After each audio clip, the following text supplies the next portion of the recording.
ஜாதி மத பேதங்களுக்கு அப்பாற்பட்டு அனைவருக்குமான தலைவராக திகழ்ந்த புரட்சி தலைவி அம்மாவை ஒற்றை மதவாத தலைவர் போல் சித்தரித்து அவதூறு பரப்பும் அண்ணாமலைக்கு முன்னாள் அமைச்சர் ஜெயக்குமார் கடும் கண்டனம் தெரிவித்துள்ளார்.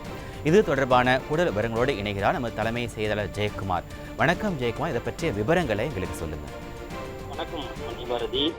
ஜாதி மத பேதங்களுக்கு அப்பாற்பட்டு அனைவருக்குமான தலைவராக திகழ்ந்த மாண்புமிகு அம்மா அவர்களை ஒற்றை மதவாத தலைவர் போல் சித்தரித்து அவதூறு பரப்பும் அண்ணாமலைக்கு கடும் கண்டனம் தெரிவித்து அனைத்திந்திய அண்ணா திராவிட முன்னேற்ற கழகத்துடைய முன்னாள் அமைச்சரும் கழக அமைப்பு செயலாளருமான வி ஜெயக்குமார் அவர்கள் கண்டன அறிக்கை வெளியிட்டிருக்கிறார்கள். அவர் வெளியிட்டிருக்கக்கூடிய அறிக்கையில் மாண்புமிகு அம்மா அவர்கள் ஜாதி மதங்களுக்கு அப்பாற்பட்டவர், இந்து, இஸ்லாம், கிறிஸ்துவம் உள்ளிட்ட மற்ற மதங்களுக்கு பொதுவாக திகழ்ந்தவர், அனைத்து மதத்தினரையும் சமமாக மதிப்பவர் என்று குறிப்பிட்டிருக்கிறார். பாபர் மசூதி இடிக்கப்பட்ட பொழுது நாட்டில் பல மாநிலங்களில் வன்முறை சம்பவங்கள் நடைபெற்றது. தமிழ்நாட்டில் எந்த விதமான வன்முறைக்கும் இடமளிக்காமல் தமிழ்நாட்டை அமைதி பூங்காவாக திகழச் செய்தவர் மாண்புமிகு அம்மா அவர்கள் என்று புகழாரம் சூட்டியுள்ளார்.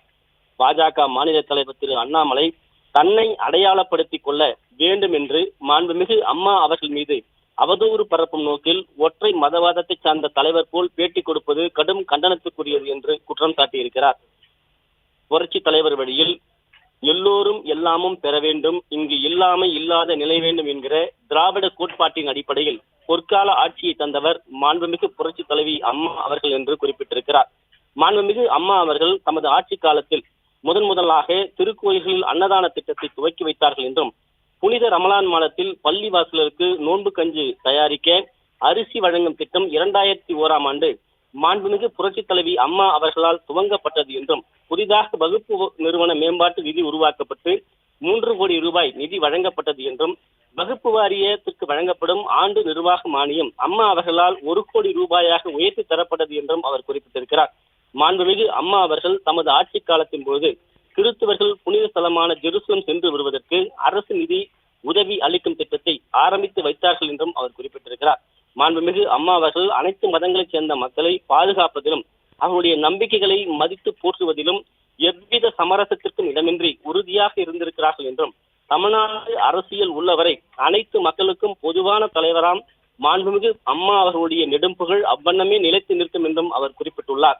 திரு அண்ணாமலை அவர்கள் தனது சொந்த அரசியல் லாபத்திற்காகவும் தமிழ்நாட்டில் தன்னை அடையாளப்படுத்திக் கொள்ள வேண்டும் என்ற நோக்கிலும் மாண்புமிகு அம்மா அவர்கள் இந்து மதத்தை மட்டுமே சார்ந்தவர் என்றும், அவரது பெயருக்கு புகழுக்கும் களங்கம் விளைவிக்கும் வகையில் வேண்டுமென்றே பேட்டி கொடுத்திருப்பது கடும் கண்டனத்திற்குரியது என்று அனைத்திந்திய அண்ணா திராவிட முன்னேற்ற கழகத்துடைய கழக அமைப்பு செயலாளரும் முன்னாள் அமைச்சருமான வி ஜெயக்குமார் கடும் கண்டனம் தெரிவித்து அறிக்கை வெளியிட்டிருப்பது குறிப்பிடத்தக்கது. பாரதி, விவரங்களுக்கு நன்றி ஜெயக்குமார்.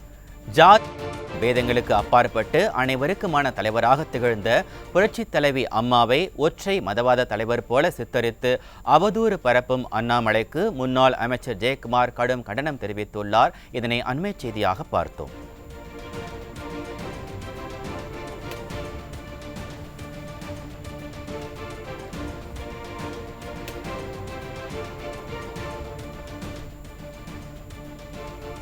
ஜாதி மத பேதங்களுக்கு அப்பாற்பட்டு அனைவருக்குமான தலைவராக திகழ்ந்த புரட்சி தலைவி அம்மாவை ஒற்றை மதவாத தலைவர் போல சித்தரித்து அவதூறு பரப்பும் அண்ணாமலைக்கு முன்னாள் அமைச்சர் ஜெயக்குமார் கடும் கண்டனம் தெரிவித்துள்ளார். இதனை அண்மை செய்தியாக பார்த்து வருகிறோம்.